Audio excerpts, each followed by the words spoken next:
योगी की शक्ति साधना से होगा बीजेपी का भाग्योदय। हिंदुत्व का सबसे बड़ा चेहरा और भाग्य लक्ष्मी की शक्ति साधना मिलकर बदलेंगी बीजेपी का भाग्य। दक्षिण विजय का अभियान होगा सफल। योगी की शक्ति साधना से क्यों ओवैसी और केसीआर हुए बेचैन? क्या है योगी का भाग्य लक्ष्मी कनेक्शन? बीजेपी दक्षिण विजय का स्वप्न देख रही है। बीजेपी के दक्षिण विजय अभियान की सफलता उसके भाग्य पर निर्भर करेगी और बीजेपी का भाग्य लक्ष्मी तय करेंगी। यही वजह है कि बीजेपी के सन्यासी ने भाग्य लक्ष्मी की शक्ति साधना कर दक्षिण विजय का कर दिया है आगाज।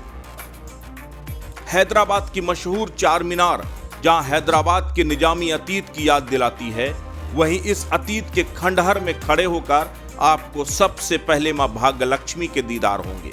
वो भाग्य लक्ष्मी जो इस हैदराबाद के स्वर्णिम अतीत की याद दिलाती है। भाग्य लक्ष्मी जो बीजेपी के भाग्यनगर का मुद्दा साकार करने जा रही है। 2 साल पहले हैदराबाद में हुए निकाय चुनाव में बीजेपी पहली बार मजबूती के साथ दस्तक दी थी। उसके चुनाव प्रचार के लिए गृह मंत्री अमित शाह से लेकर यूपी के मुख्यमंत्री योगी आदित्यनाथ तक को लगाया गया था। लेकिन योगी आदित्यनाथ ने जैसे हैदराबाद में कदम रखा, सबसे पहले उन्होंने मां भाग्य लक्ष्मी के दर्शन किए, उनसे आशीर्वाद लिया। उसके बाद ऐलान कर दिया कि हैदराबाद का नाम बदलकर भाग्यनगर कर देना चाहिए।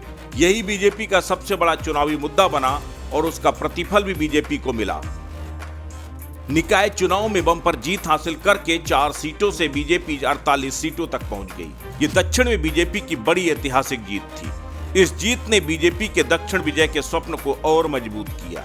उत्तर भारत में हिंदुत्व और राष्ट्रवाद के भरोसे अपराजेय बन चुकी बीजेपी अब दक्षिण भारत में भी हिंदुत्व के एजेंडे को मजबूत करना चाहती है। बीजेपी को बखूबी मालूम है कि हिंदुत्व और राष्ट्रवाद ही वह कुंजी है जो बीजेपी को दक्षिण में स्थापित कर सकती है।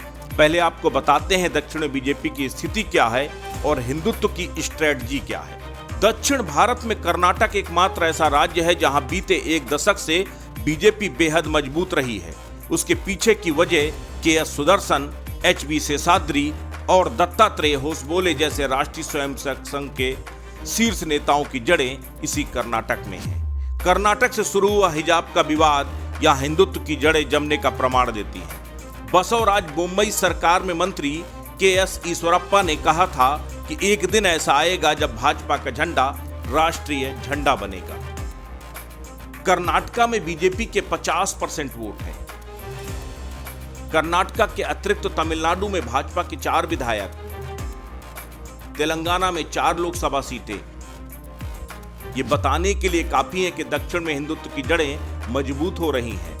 आंध्र प्रदेश में 2024 में विधानसभा चुनाव है और इस चुनाव में बीजेपी वहां त्रिकोणीय संघर्ष करती नजर आएगी। केरल एकमात्र दक्षिणी राज्य है जहां भाजपा की राजनीति अभी तक सफल नहीं हो पाई, जबकि इस हिंदू राज्य की कुल आबादी 55% है। वहां आरएसएस भी बहुत सक्रिय है, बावजूद उसके भाजपा का असर यहां ना के बराबर है। तमिलनाडु और आंध्र प्रदेश में बीजेपी के हिंदुत्व की राजनीति का असर होने लगा है। बीजेपी ने तमिलनाडु में अपनी राजनीति को थोड़ा बदलते हुए राम के नाम पर राजनीति न करके राम की जगह मुरुगा को महत्व दिया है। वहीं आंध्र प्रदेश में स्टालिन सरकार पर हिंदुओं के धर्मांतरण का मुद्दा गरमाकर बीजेपी ने वहां हिंदुत्व की जड़ों को मजबूत करने की कोशिश की है।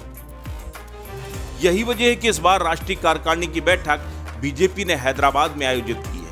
हैदराबाद का नाम बदलकर भाग्यनगर करने का मुद्दा पूरे दक्षिण भारत में बीजेपी के लिए कारगर हो सकता है। यही वजह है कि भाग्य लक्ष्मी मंदिर पहुंचकर मुख्यमंत्री योगी आदित्यनाथ ने बीजेपी की उस प्रतिबद्धता को एक बार फिर दोहराया है। असत न्यूज के लिए हैदराबाद से ऋतिक श्रीवास्तव की रिपोर्ट।